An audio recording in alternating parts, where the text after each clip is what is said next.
Bom dia, então continuando o nosso estudo sobre estática, na aula passada, aula 1, a gente estudou equilíbrio do ponto material, falamos tudo sobre equilíbrio do ponto material. Vão lá, façam os exercícios, tá ok? Façam aquele estudo dirigido que ficou muito bom para vocês realmente praticarem. Hoje nós vamos falar de equilíbrio de um corpo extenso. O que é um corpo extenso mesmo, minha gente? Já falamos lá no começo do ano, é aquele corpo cujas dimensões são consideráveis, tá ok? Então é isso que nós vamos falar, tá certo? Então, a aula de hoje é equilíbrio do corpo extenso. Antes de falar de equilíbrio de corpo extenso, eu preciso definir mais uma grandeza para vocês, que se chama momento de uma força. O que é o momento? O momento é uma grandeza que mede a eficiência de uma força em fazer girar o corpo. Olha, como que é isso, professor? Não estou entendendo muito bem, não. Gente, o giro está presente no nosso dia a dia, em todos os lugares. Por exemplo, para abrir uma porta, né? A porta está aqui, como é que você faz para abrir? Aqui estão as dobradiças e a porta gira assim. Aonde é que está a maçaneta? Não está bem na ponta? Ora, por que ela está na ponta e não está aqui? Porque quando a maçaneta está na ponta, se eu aplicar uma força aqui, fica fácil de abrir a minha porta, tá certo? Já viram trocar um pneu?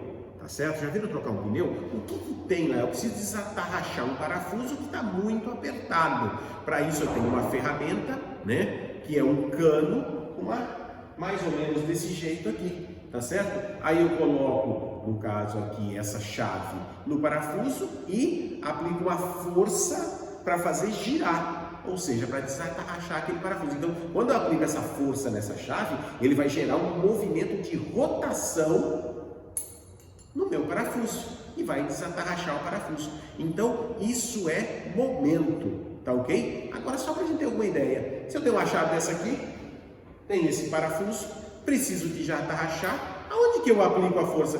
Eu vou aplicar a força aqui? Não, né? Devo aplicar a força aqui, mesmo que intuitivamente. Quanto mais afastado do parafuso, melhor. Melhor o quê? Melhor o momento, que é a eficiência em fazer girar um corpo qualquer, tá ok? Bom, quanto que é esse momento? Mais ou menos força vezes D. Mais ou menos, porque na verdade trata-se de uma grandeza vetorial, mas aqui nós só vamos nos preocupar, na verdade, com o seu valor, e esse mais ou menos é o sentido que vai girar a rotação.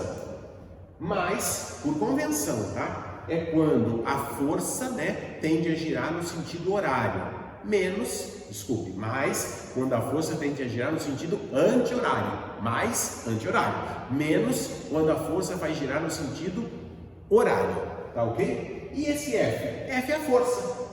E esse D? D é o braço.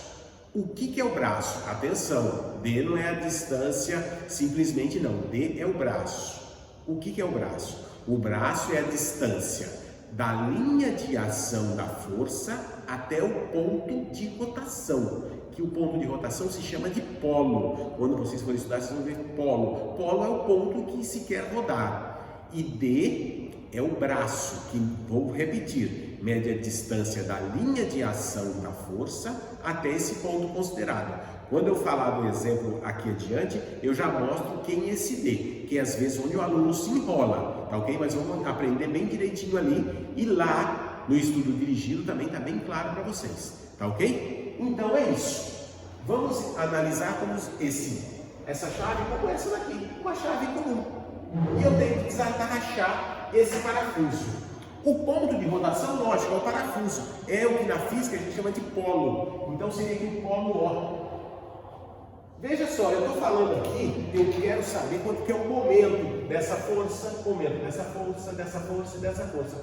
Vamos dizer que sou eu aplicando a força, que essas forças são iguais, só que estão aplicadas em pontos diferentes. Eu quero medir a eficiência de cada uma delas em fazer girar. Dá uma olhada na F1 aqui, ó. F1 seria esse caso. Está aqui o parafuso. Se eu empurrar, olha só, estou empurrando, olha o meu dedo, dá para vocês verem que eu estou empurrando. Vai girar, minha gente, desse jeito? Não vai girar. Se não gira, é porque o momento é zero. Ué, mas como que é zero?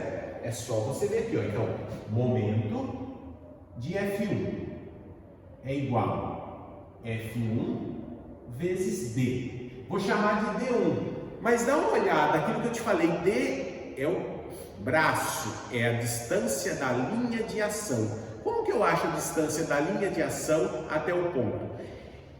Eu traço uma reta, tá certo? No sentido, na direção da força, e depois vou ver a distância dessa reta até o ponto. Só existe uma distância da reta até o ponto, lembrando lá de geometria. É aquele segmento de reta que forma 90 graus entre a reta e o ponto considerado. Vamos olhar aqui, ó, o que eu acabei de dizer. Traçando aqui então esse segmento, essa é a linha de ação da força.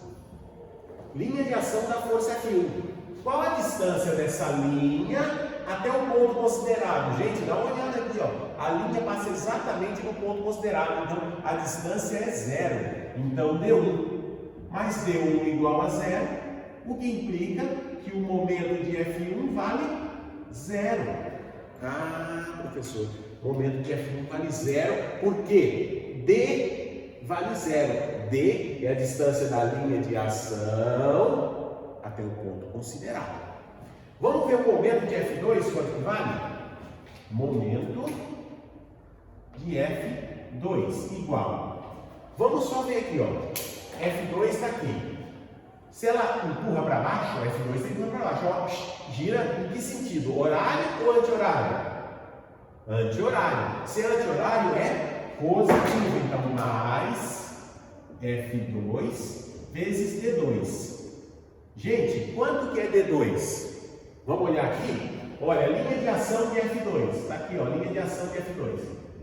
Qual a distância dessa linha até esse ponto? Isso aqui é D2. Ó. D2.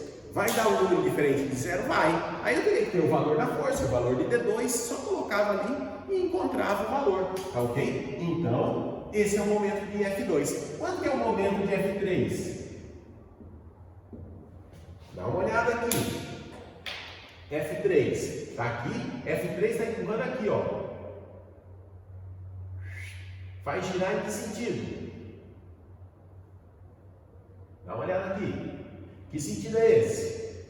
Sentido horário. Então, o momento de F3 é menos F3 vezes D3. E quem é D3, gente? A distância da linha de ação de F3, opa, está aqui a linha de ação de F3, ó. Até, então aqui eu tenho D3. Dá uma comparada D2 e D3 ali. Supondo que F2 e F3 tenham o mesmo módulo, é a força que eu consigo aplicar. Dá uma olhada.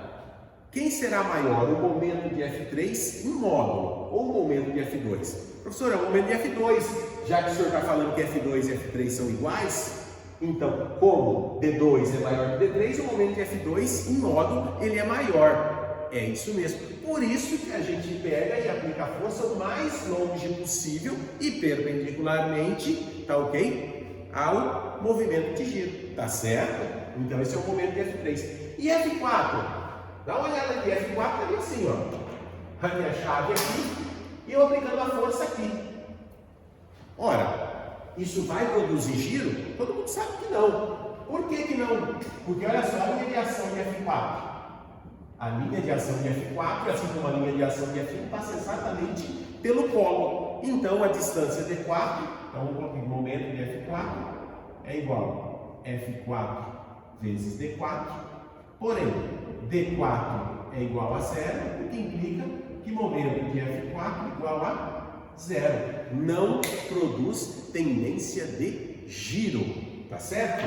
Então, é isso, minha gente. O momento ele mede a tendência de giro. E aqui eu expliquei alguns para vocês. Depois que eu falei isso, agora eu vou falar exatamente aquilo que a gente precisa para a nossa aula de hoje, que é condições de equilíbrio de um corpo extenso. Gente, para que um corpo extenso esteja em equilíbrio, guarda isso na cabeça. São necessárias duas condições satisfeitas ao mesmo tempo. Duas. Primeira delas, a resultante seja nula.